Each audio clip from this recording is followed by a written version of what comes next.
구독자 여러분 안녕하세요. 이태근 TV의 이태근 목사입니다. 그동안 안녕하셨어요. 오늘은 주관하시는 하나님이라는 그런 말씀을 나누겠습니다.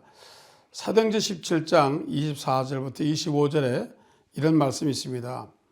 우주와 그 가운데 있는 만물을 지으신 하나님께서는 천지의 주재신이 손으로 지은 전에 계시지 아니하시고 또 무엇이 부족한 것처럼 사람의 손으로 섬김을 받으시는 것이 아니니 이는 만민에게 생명과 호흡과 만물을 친히 주시는 이심이라. 많은 사람들은 이 세상은 우연히 움직인다고 말합니다. 빅뱅을 통해서 그렇게 됐다고 말합니다. 그런가 하면은 이 세상은 하나님이 주관하신다는 그런 우리는 믿음을 가지고 있습니다. 오늘 성경에 보니까 사도행전에 바울은 이 우주와 그 다음에 인류와 모든 것은 하나님이 주장하시고 역사하신다는 겁니다. 제가 미국 목사님한테 이런 간증을 들었습니다. 미국 휴스턴에서 생긴 일입니다. 휴스턴 시내에 큰 트럭이 지나가는데 그 트럭의 운전수가 작년 운전수가 아니라 진짜 운전수가 아니라 어린아이 한 9살 된 아이가 운전대를 잡고 있다는 제보가 들어와서 그래서 교통경찰이 쫓아갔습니다. 그래서 겉에서 보니까 정말 어린아이가 운전대를 잡고 있는 거예요. 그래서 비상사태가 벌어졌습니다. 고속도로니까 얼마나 큰 대형 사고 날 것 같으니까 헬리콥터가 뜨고 경찰차가 동원해서 모든 진입로를 막고 그다음에 차가 들어오지 못하게 막았습니다. 그리고 이제 교통경찰이 또 소방관이 그 근처에 가서 그 아이 곁으로 갔습니다. 아이가 차를 세울 줄 몰라서 이렇게 달리는가 보다 생각하고 교통경찰이 그 차에 접근을 했습니다. 그리고 그 차에 올라갔습니다. 그리고 그 차에 안을 들여다봤습니다. 들여다보니까 놀라운 것은 어린아이는 핸들만 잡고 실상은 노련한 아버지 초록 운전수가 운전하고 있는 겁니다. 그러니까 이렇게 이제 이 아버지는 잡고 그 외에 아들이 손을 잡고 있는데 겉에서 보니까 아이가 운전하는 것 같은 거예요. 그래서 대소동을 벌린 일이 있습니다.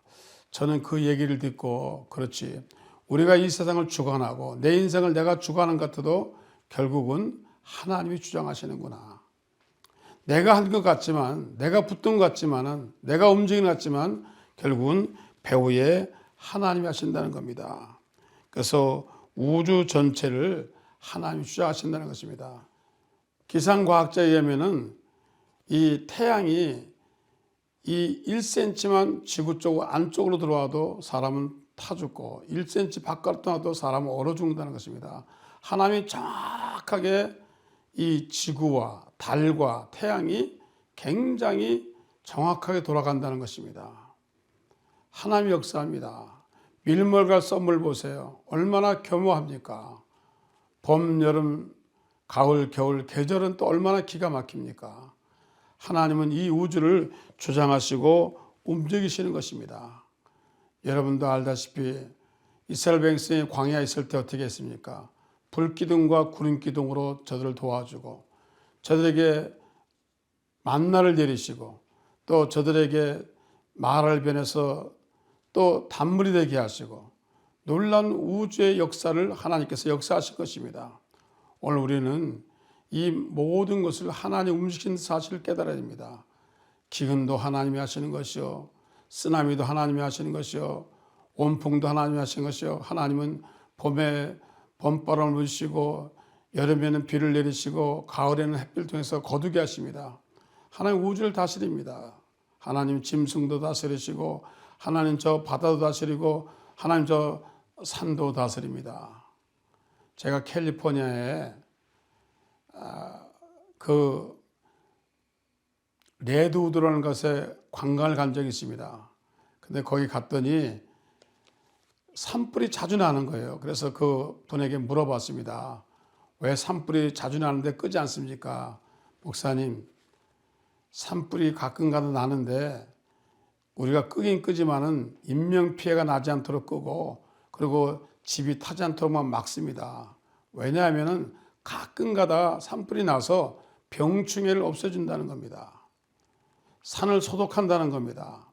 그래야 나무가 오래 산다는 겁니다. 거기에 있는 세키아라 나무는 굉장히 오래 나무입니다. 100년, 200년, 500년, 700년 나무도 있습니다. 얼마나 나무가 큰지 말할 수 없습니다. 하나님이 모든 것을 섭리하십니다. 또 풍랑을 왜 부릅니까? 또 파도는 왜 칩니까? 그리고 태풍을 왜 옵니까? 우리에겐 굉장히 불필요한 것 같지만은 해양학자들의 말에 의하면은 풍랑이 불고 일고 그리고 태풍이 불어야 바닷속을 정화한다는 겁니다. 바닷속에 있는 모든 것을 정화해서 새롭게 만드신다는 겁니다. 그래야 안에 있는 고기도 살고 그 안에 있는 모든 해물도 산다는 것입니다. 하나님은 다 이유가 있는 것입니다. 그래서 우리는 이 모든 우주가, 그 다음에 모든 이 자연이, 그 다음에 모든 산이 하나님이 다스리시고 하나님이 움직인다는 사실을 깨달아 알아야 된다는 것입니다. 우리가 하나님 모든 것을 다스린다고 생각할 때 우리에게 믿음이 들어오는 것입니다. 시편 30편 5절에 보니 내 길을 여호와께 맡기라. 그를 의지하면 그가 이루시고 내 의를 빛같이 나타내시며 내 공의를 정오의 빛같이 하시로다. 모든 행사를 맡기라고 말합니다. 너희 행사를 여호와께 맡기라. 그러면 내가 경하는 것이 이루어지라고 말씀하십니다. 무거운 짐도 맡기고 염려도 맡기고 원수 갚는 것도 맡기고 모든 것을 맡겨야 됩니다. 그리고 이 모든 것을 맡길 때 하나님 우리에게 믿음과 은혜를 주실 줄 믿습니다. 저와 여러분 하나님께 맡기며 사는 여러분이 되시기를 예수 이름으로 축원합니다. 지금까지 시청해 주셔서 감사합니다. 구독과 좋아요 눌러주세요. 행복하세요. 할렐루야.